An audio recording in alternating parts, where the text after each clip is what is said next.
Here we go again. It was a good podcast. It was such a good podcast. There's just so many topics that are being talked about this podcast that I want to talk about this. I want to talk about this. This is interesting. I want to talk about this. This is the case that is more related to um what Dave Smith is complaining about, even though it has nothing to do with what Dave Smith is talking about.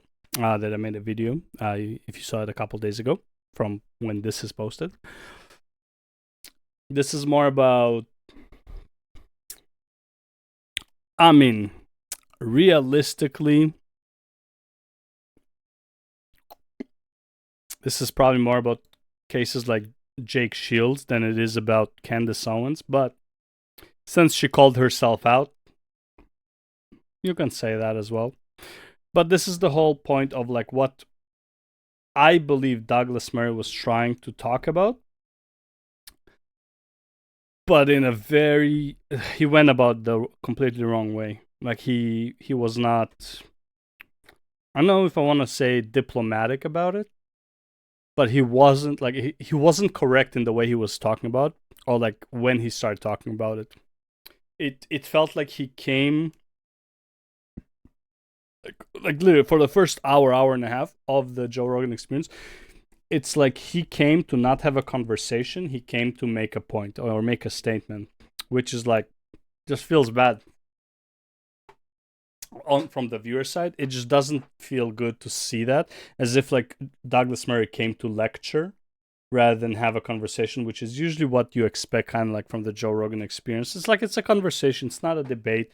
We're exploring topics, we're talking about it. We're not here to convince one another. We're just here to like, what's your opinion on this? Okay, this is how I view it. And it's like, oh, okay, that's interesting. You know, like that's in my opinion the way I see Joe Rogan experience. I'm not like an avid listener, but like every time that I saw it, that's the feeling I got. Let's just talk about this subject, right? Whereas like Douglas Murray felt like he came to give a lecture. Um, so it didn't feel good. Jesus, Jordan Peterson is addressing what they were talking about in a more conversation-like manner, right? Like something to think about, not something like he's not dictating stuff to you, which is what Dave Smith for some reason thinks that is what Jordan Peterson was saying, that it's like we need to do this, we need to censor, we need to gatekeep, we need to and it's like no, like no one is saying this in this podcast. I can see how you would say it about Douglas Murray. Jordan Peterson is not saying that at all. He's just saying we should tread carefully on because we should tread carefully in our podcasting, especially when we are so massive that everyone wants to be on this podcast. For example, Joe Rogan, right? Because he's talking to Joe Rogan. But we should be vigilant in who we bring on this, not to censor them, but not to advertise them needlessly when their aims are malicious. You know, why would you, even if the point is interesting, why would you actively, knowing that it's malicious, actively support actively knowing it's malicious, actively support a malicious intent if you yourself are not malicious, kind of thing. Which is like, even if their point is interesting and you want to talk about it, do you think that your platform is the best place to talk about it, kind of thing. So yeah, let's go. I watched your whole conversation with Douglas, and I thought you guys did a very credible job, all three of you, of navigating unbelievably choppy waters. So that's the first thing I'd like to say, because one of the things I was trying to figure out when I was watching that is, do I think I could have done a better job of any of you? And I certainly didn't walk away from it with that idea in mind. But then underneath all that, I thought there's a really unbelievably tricky problem here, and I think that's why it's made it poked up into. Well, you also set that conversation up, but it poked up and made itself manifest in that conversation. And the issue is, how do you identify the psychopathic pretenders? And it's even worse now, and then make a barrier, right? And also, notice the language. He's exploring the idea, how do you identify?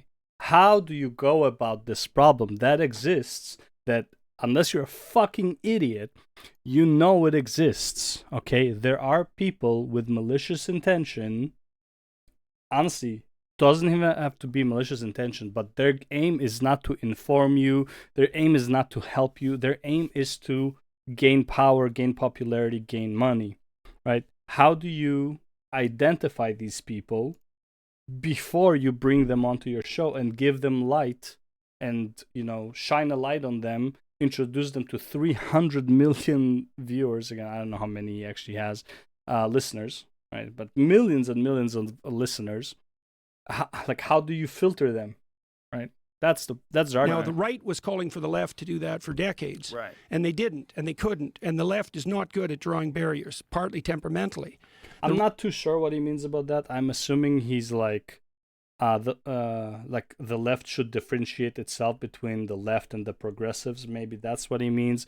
It's like, yeah, you have people on the left who are libertarians and believe like in body autonomy and all that stuff, and it's like me personally probably fit more in the libertarian than I am in the, like, I can understand the conservative ideas. I don't, in most cases, subscribe to them because I just don't care about the stuff that they care about. So I'm more of a libertarian. I can see the benefits of the conservatism, but I'm also far from being somebody like a progressive leftist because, again, in my opinion, progressive left is the opposite of what a libertarian is. Somebody who's like on the center left. And again, I'm talking about like basically the concept of libertarian, probably from the 90s. That doesn't seem to be the case anymore because right now, if you think you're a libertarian and you think that trans women should share the same spaces in sports and bathrooms, whatever, as regular women, I'm sorry, you're not a libertarian. You're progressive. The reason you're not libertarian is because even though you think that what you're saying is, don't bother me, I don't bother you kind of thing, the fact of the matter is that trans women are, quote unquote, bothering regular women by going into their women only spaces. There's a reason we created women only spaces, because it was meant for women only. Okay. And people trying to make the argument that it's like, well, trans women is the same as like why do you say trans women? It's like it's just a woman with something. It's like saying like blonde women, or saying like paraplegic women, or saying like, no, this is not the same thing. This is such a dumb argument. I remember this was like Taliesin made this point fucking 2 or 3 years ago, and it's like, bro, like, you are so retarded for making this point. Trans women are women. It's like saying, oh, it's Russian woman or blonde woman. No, it's just trans woman. It's like, no, just because like you can add a fucking adjective to the word woman, it doesn't mean it's the same fucking shit, right? Anyways, I'm straying way off topic here. The right is somewhat better, but there's no shortage of monstrosity there. Yeah. And so then the question is, how do you draw the line? And that's kind of what I was, because I've been watching these right-wing, they're not right-wing, these... I love the hand movement. He's literally drawing a picture in his head while he's talking. That's crazy. Types manipulate the edge of the conservative movement for their own gain. Right. And a lot of that's cloaked in anti-Semitic guys. There's plenty of anti-Semitism on the left. Again, this is just an example. A lot of it is just because it's the current thing, but it's just the most recent example of it. This has been happening before as well. Okay, you had all of these pretend conservatives that were actually like liberals and stuff like that, which, again, I'm not against it. Everything is fair in love and war. I get it.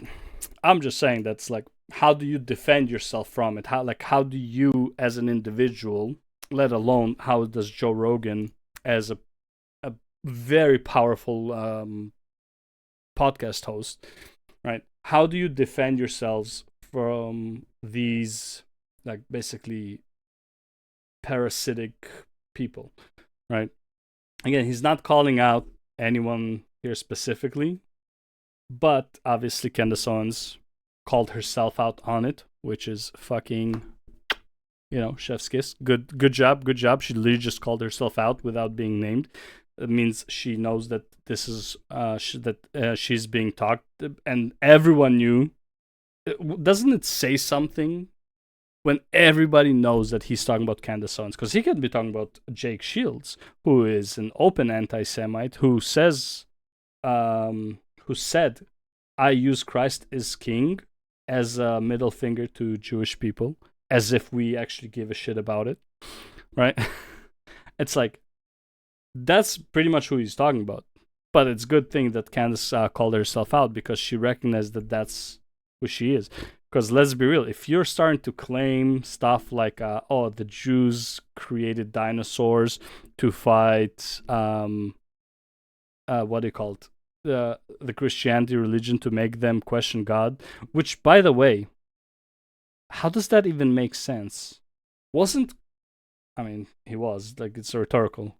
Christ was a Jew, practicing Jew. Wasn't he like a rabbi or some shit as well in Jerusalem? Which means he believed in God.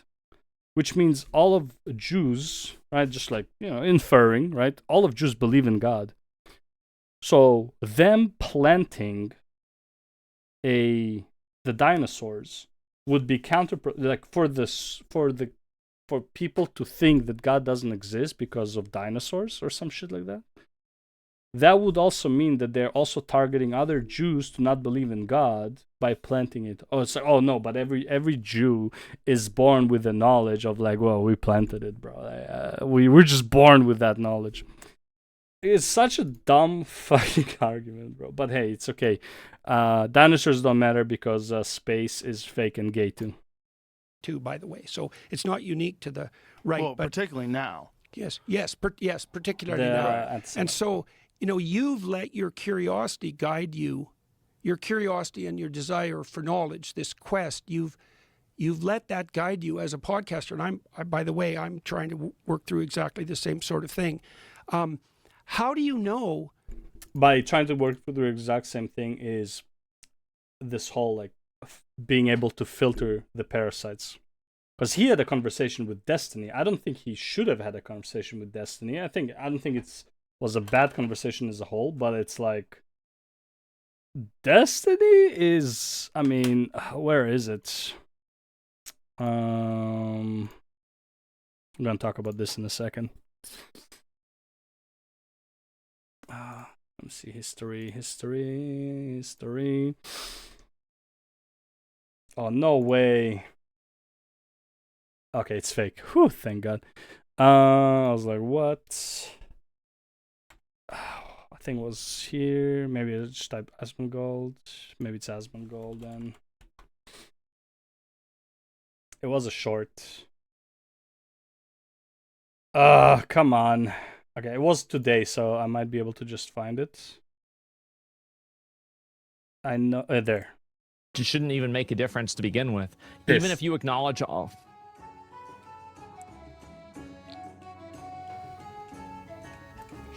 Jesus Christ, guys. Y'all really had to do that? Animorphs, he became the very thing he swore to destroy, the destination. Okay, where it's just like, I think a lot of people can remember the time when Destiny, even if you didn't agree with him, he made sense. But he went so far into his own bubble that now he's just malicious. Like, Republicans should be killed and stuff like that. Like, this guy's like a malicious actor at this point. He is only viewing stuff from his lens. He's no longer neutral in anything that he thinks, right? It's all comes from the lens of his beliefs. Everything else is bullshit, right? And like, he finds the article that confirms his beliefs. It's like, even though, like, as far as I know, he defends Israel, whatever, but like, he's a vile person. He's just a vile person, and you can see a lot of times he says some stuff just for clicks. Shit, you go on Tim Pool, there's so many hosts there that are just there for their, and I don't remember how Tim Pool said it, but it's like they're there for their clip moment, right? They're just there for the clips, right? They're just there to say something outrageous, to be clipped, and then gain infamy for it, for saying something, for sticking to the man. Like he had that retard liberal Democrat woman, I don't remember her name. She has a podcast with the other idiot. I don't remember his name either. Okay. So Ethan Klein was supposed to debate Crowder, but then instead of that, he trapped him to actually not be Ethan Klein debating with Crowder, but it was that other guy. And that other guy is hosting a podcast, I forgot his name completely, with this woman that was on Tim Pool, and she was just there to just be an obnoxious fucking human being, right? To say that it's like, oh, like terrorist supporters or like domestic terrorists are watching your podcast, as if like that means anything, right? Like shit like that. So that's what I mean, where it's like she was there for the clips, right? These malicious people who are going to use your platform just to be clipped, to get infamy and stuff like that. How do you Given filter? your radical increase in stature over the last 10 years, how do you know when your curiosity and even your skepticism about the fact that things aren't the way that people say they are, because that's certainly been demonstrated in the last 10 years, how should anyone decide what guardrails to put up? Like, what do you look for? And by the way, this broke the internet.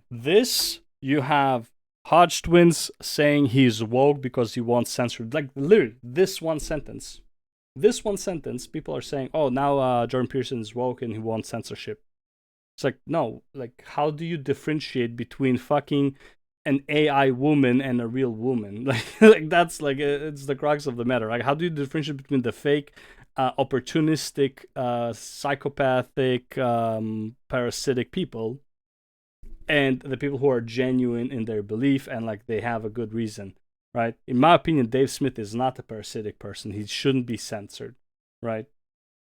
For example, right? And I don't think Dave Smith thinks that that's what Jordan Peterson said about him, but he still believes that Jordan Peterson wants people to be censored, which is like, no, I don't care about those people doing what they're doing.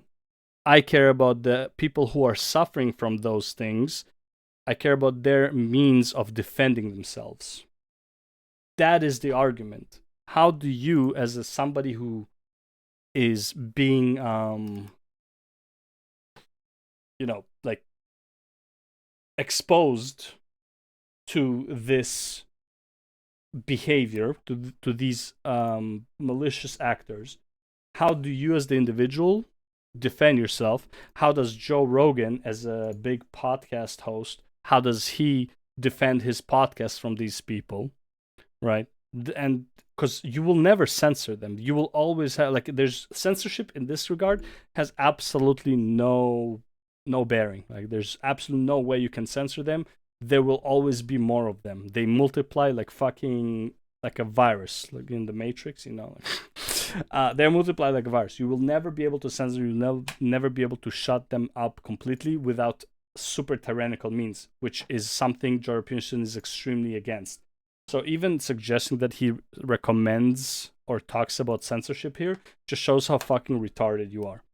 Okay, how like ill-informed you are about Jordan Peterson, and like how your biases are taking over yourself and you can't make a logical conclusion. You just think about it with your emotions.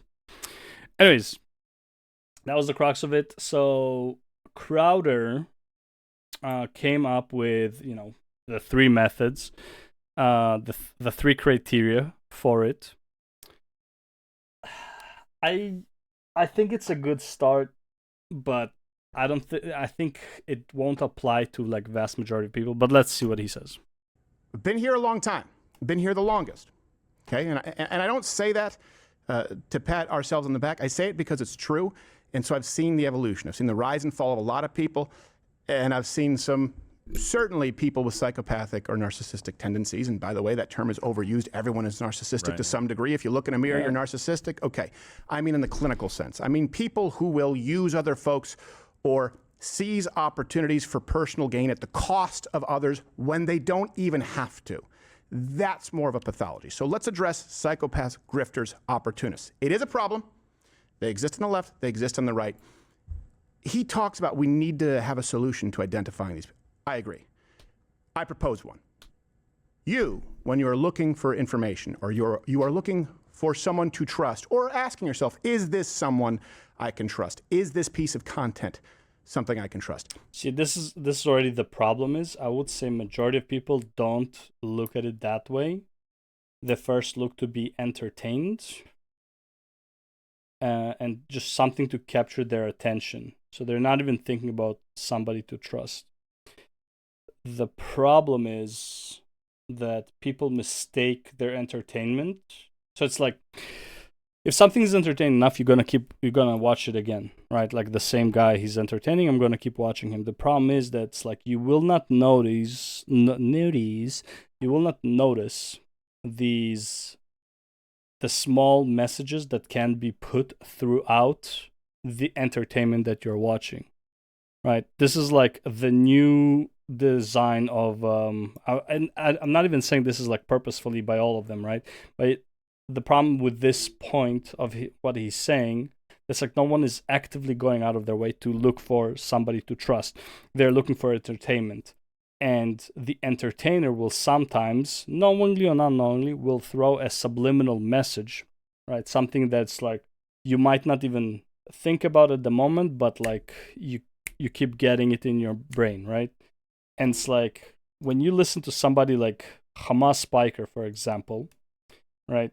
I would say a lot of what Hamas Spiker says sounds normal and rational, but he will throw this guy's a pedophile. I don't mean it really, Chad, but he's a pedophile, right? It's like, somebody should, kill Rick Scott. It's like, I don't mean like, I mean like some like you. I mean like this guy. Okay, it's like, and like he can say like a lot of like 95% of stuff. He will say like normal stuff that's like you can like maybe argue whatever, but it's not that big of a deal.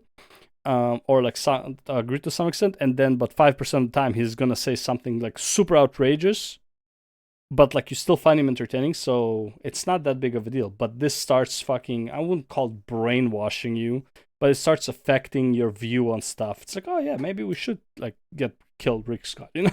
It's like, oh, maybe he should. Like maybe somebody like him shouldn't be in power. Maybe somebody like him shouldn't be in the same world or the same country or the same spiritual realm as me, right? Like this is the problem. Like it's not that you don't start distrusting Hamas Spiker because of 95% of his takes, and you don't notice until you're completely radicalized, that's the word, until the 5% of his takes started like implementing into your body and you become apathetic to them. I think that's the word, apathetic. Yeah. I think there are three important things that you can look for that weed out the frauds 90% of the time, or the bad actors. Number one, look for transparency. So is this person or does this source, do they gatekeep? Do they make their references publicly available? And by the way, I mean that across the board. Now, I've been doing this for years, and I've done it because we've witnessed this problem for many years with those on the right. Now, I don't just mean someone saying, by the way, this is true, you can Google it. I mean consistently the totality. Do they make all of their information, when they are presenting facts, do they make them referenceable so that you can consistently do your own research, and do they encourage it? I think encourage it was probably like the only thing that kind of redeems this point. Transparency, I would say not, because again, first of all, when you look at subscribers versus viewers, what is it like? I think one of the best ratios is like 50-50, but most people are like at 20-80. Most people watch for entertainment. They're not going to go to the links. They're going to take you for your word, especially if it was entertaining. They're going to take you at face value. So most people are not going to inform themselves, even if all of the information there is there. However, if they encourage you, then like maybe, but I don't think transparency matters as much. And obviously because like he's going to give 2 more points, but transparency, in my opinion, is probably the weakest of the 3. If they don't, well, not only do you have questions and you can't get answers. So look for transparency. Very few people do that. It doesn't mean that if someone doesn't do it, that they're being dishonest. That's why I have 2 more sort of qualifiers. It's a lot of work. It takes many hours for us to make the references available. Takes many hours for the person to also research it for themselves, which this is why they won't do it. I'd say most of the people either listen to videos like this on the road while they're driving, while they're working, not usually at home where they can actually go and view these things.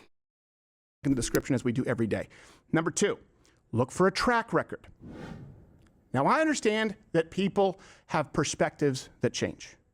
For example, you can go back, you can see me in 2009. There was a point where I went through a more libertarian phase where I thought, you know what, okay, the drug war is a failure. And so you can even see me sort of entertaining the idea of legalizing everything. I now realize that that's absurd. I think the state should be able to do what they want with marijuana. Don't misconstrue what I'm saying here.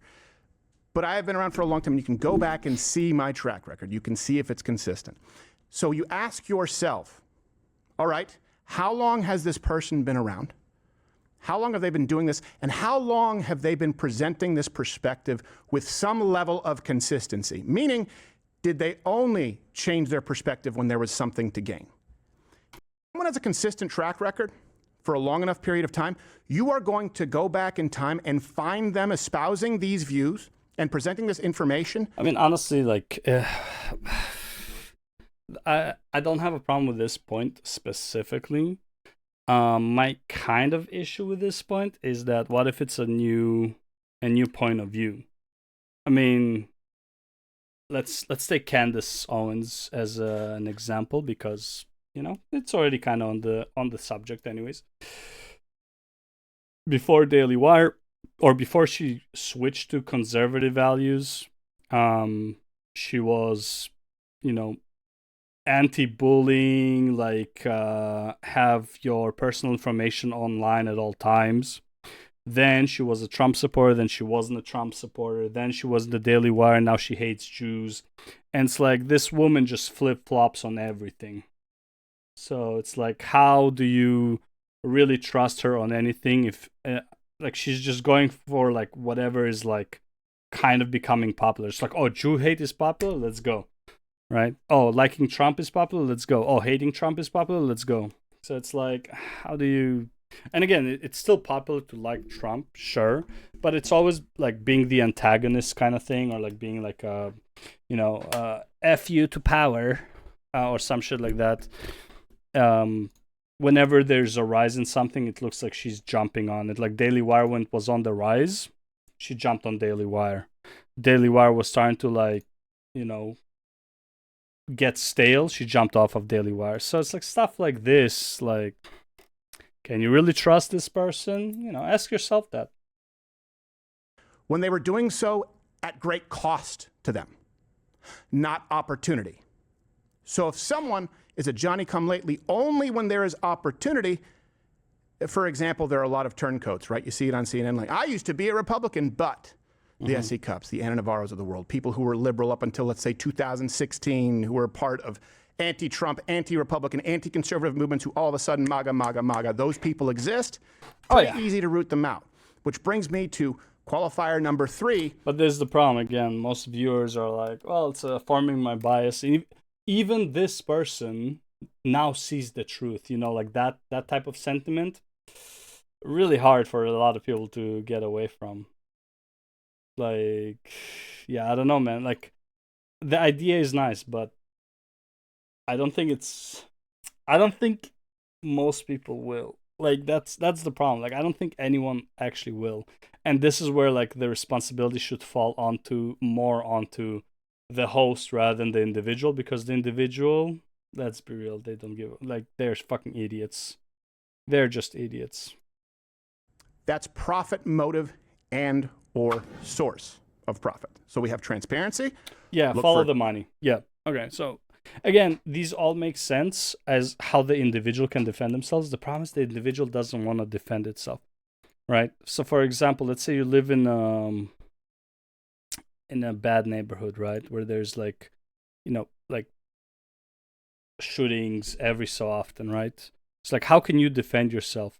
It's like, yeah, you can wear a vest. You can go during times where, like, not at nighttime, because nothing ever happens after the sun falls. After the sun goes down, and it's like, stay away from like certain areas or certain people. Like, identify these individuals. Like, it sounds like so much work. How about we just get the cops in here and fucking clean the streets, and and like have like police here all the time until like they stop and like arrest all of these criminals, right? Like, people don't want to deal with the bullshit. They want somebody else to deal with it. That's why you have the police. People don't want to govern themselves. That's why you have politicians to govern them, right? Shit like that. So it's like, these are all nice and good, and like, yeah, this is what you should do as an individual. But bro, maybe 2% of the people who actually watch these things would actually do anything like that. Most of the people, realistically, would just want somebody else to do it for them. And that's where I think responsibility for your power, such as like something like Joe Rogan, to filter who he brings on, or to at least have a countermeasure for bullshit that is happening at the moment, he should have that. I don't know if he needs to have like another Jamie there that can like start verifying things that somebody's saying, in terms of like, just like using AI, Google, whatever. Just have like another person there who is just like very quick on like when they talk about specific talking points, just very quickly be like, "Da, da, da, da. Are you sure about this? Because I'm reading da, da, da, da, da," and then have a conversation about it, right? I don't know like what precautions Joe Rogan should take. I'm just saying that there should be some precautions being taken, and I think that's basically what Jordan Peterson is also saying. So yeah.